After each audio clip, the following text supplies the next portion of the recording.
তৃণমূলে দুই গোষ্ঠীর সংঘর্ষ, তার জেরে অশান্তি ছড়ালো বিধাননগর পুরসভার ৩৬ নম্বর ওয়ার্ডে। এলাকায় পুলিশ পিকেট বসিয়েছে বিধাননগর দক্ষিণ থানার পুলিশ। ত্রিনাথপল্লীর বাসিন্দা সুবল দাস, তার অভিযোগ তোলা দিতে অস্বীকার করায় তার বাড়িতে হামলা চালিয়েছে কাউন্সিলর প্রবীর সর্দারের লোকেরা। মারধর করা হয়েছে সুবল এবং তার পরিবারকে। কাউন্সিলর প্রবীর সর্দার আর তার অনুগামীরা আবার একই অভিযোগ তুলেছেন সুবল দাসের বিরুদ্ধে। তাদের অভিযোগ, তৃণমূল নেতা নারায়ণ মণ্ডলের বাইক বাহিনী এলাকায় হামলা চালিয়েছে।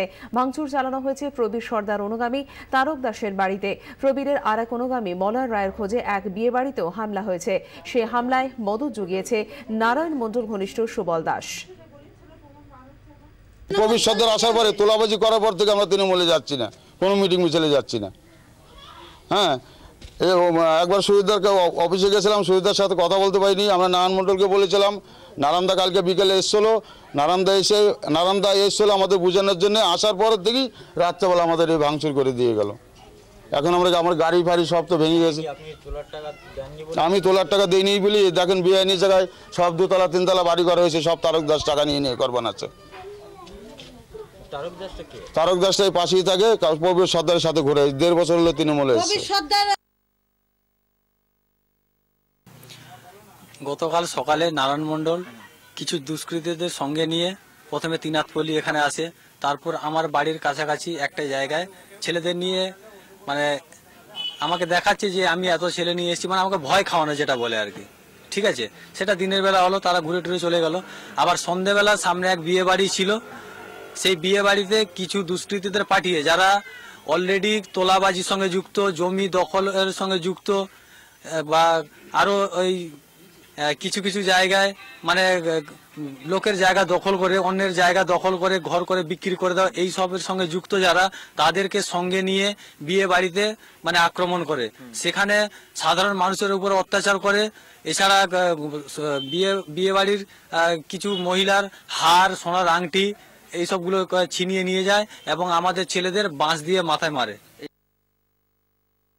এখানে যে কাউন্সিলরের নেতৃত্বে বেশ কিছু গুন্ডা বাহিনী বিভিন্ন জায়গার থেকে ভাড়া করা সেই গুন্ডা বাহিনী এনে এলাকার বহু মহিলাকে মারধর করেছে এবং বেশ কয়েকটা বাড়ি ভাঙচুর চালিয়েছে। যখন এই ঘটনা আমরা শুনতে পাই তখন আমি স্বাভাবিক, আমাদের কর্মী অলরেডি আমরা পুলিশকে ফোন করেছি, পুলিশ তখন ঢুকে গেছে। তখন পুলিশ আমাকে আটকাচ্ছিল যে আপনি যাবেন না। আমি দেখুন আমার কর্মী, তারা দলের অ্যাসেট, তারা আজকে মার খেয়েছে, তার বাড়ি ভাঙচুর করেছে, সেখানে আমি দেখতে যাব না? হ্যাঁ, তাদের ধারণা কি হবে আমাদের প্রতি? আমাদের যেতে হবে অটোমেটিকলি। তখন পুলিশ আমাদের সাথে গেছে, কাউন্সিলরের নেতৃত্বে এখানে ভাঙচুর চালায় এবং যারা করেছে তার সাথে এসে সেই গুন্ডা বাহিনী এলাকার খুব কম আছে। হ্যাঁ, বিশেষ করে বহিরাগত বেশি, আর এলাকারও কিছু আছে। ওইখানে প্রচুর সরকারি জমি দখল হয়ে যাচ্ছে, সেটা আপনারা ভেবে নিন কার নেতৃত্বে হচ্ছে। ওখানে তো একটা কাউন্সিলর আছে, কার নেতৃত্বে হচ্ছে? সেই জমিগুলো বেদখল হয়ে যাচ্ছে, ইনকোয়ারি করলেই বেরিয়ে যাবে কারা করছে। এলাকায় পুলিশ পিকেট বসলেও আতঙ্ক কাটছে না। ফের কবে কোন পক্ষের বাইক বাহিনী হামলা চালাবে, এখন সেই আশঙ্কাতেই দিন কাটছে সাধারণ মানুষের। এই 10টা 10:30 নাগাদ হবে। ওরা এসে, ওদের নাম আমি জানি না, একটু চিনি হালকা ভাবে, দোকানে ওই বাসন্তী দেবীর করণীয় লোক সব এসে, আবার ওরা ওখানে আমার মেয়ের দেওয়ার ওখানে বসেছিল, বসে ওখানে যাকে খুঁজছে সে তো নেই এখানে, এই আমাদের পাড়ার ছেলেদেরকে খুঁজছিল। তা ও তোমার তো বলেছে যে এখানে প্যান্ডেলে অনুষ্ঠানের বাড়ি কি সে কি লুকিয়ে থাকে, সে কোথায় চলে গেছে, এখানে তোরা চলে যাও, এই দুটো কথা বলেছে, আর কিছু বলেন। এবার চলে গেছে, গিয়ে বলছে যে এটা পবিত্রার ছেলে মার ও আছে আমাদের আমন্ত্রিত লোক। এখন ওকে বাঁচাতে গিয়ে ওর পিছন দিয়েছি, ও এইখানে ঢুকে পড়ে, তখন ওদের একটা ছেলে এখানে ঢুকে ওকে 2-1 মেরে আমার জামাই ঠেকাতে গিয়ে সে মারধর খেয়েছে। এই হচ্ছে ঘটনা। না, তাদের আমরা চিনি না, আমি কাউকে চিনি না। আমরা তো অনুষ্ঠান বাড়িতে এসেছি নেমন্তন্ন, তার জন্য সব বাড়ি ছেলেরা সব, আমরা মেয়ে ছেলেরা সবাই ছিলাম। এবার যখন কাজ মিটে গেছে সব তো যে যার বাড়ি চলে যাবে, থাকবে তো এরাই। এবার যখন ঝামেলা, পাড়ার ছেলেরাও তো থাকবে না। কালকে যখন ঝামেলা হয়েছে, পাড়ার কোনো ছেলেরা নেই, তো সেই মুহূর্তে ওই ঘটনাটা ঘটেছে। এরকম তো আবার ঘটতে পারে, তখন পাড়ার ছেলেরা যদি না থাকে তখন তো এদের ওপরেই তখন চাপটা পড়বে। বিধাননগর পুর নিগমের সুকান্তনগর এলাকার স্থানীয় দাপুটে তৃণমূল নেতা নারায়ণ মণ্ডল এবং 36 নম্বর ওয়ার্ডের কাউন্সিলর প্রবীর সর্দারের লড়াই এমনই চরমে পৌঁছে গেছে যেটা সেটা গোষ্ঠী সংঘর্ষে থেমে থাকেনি।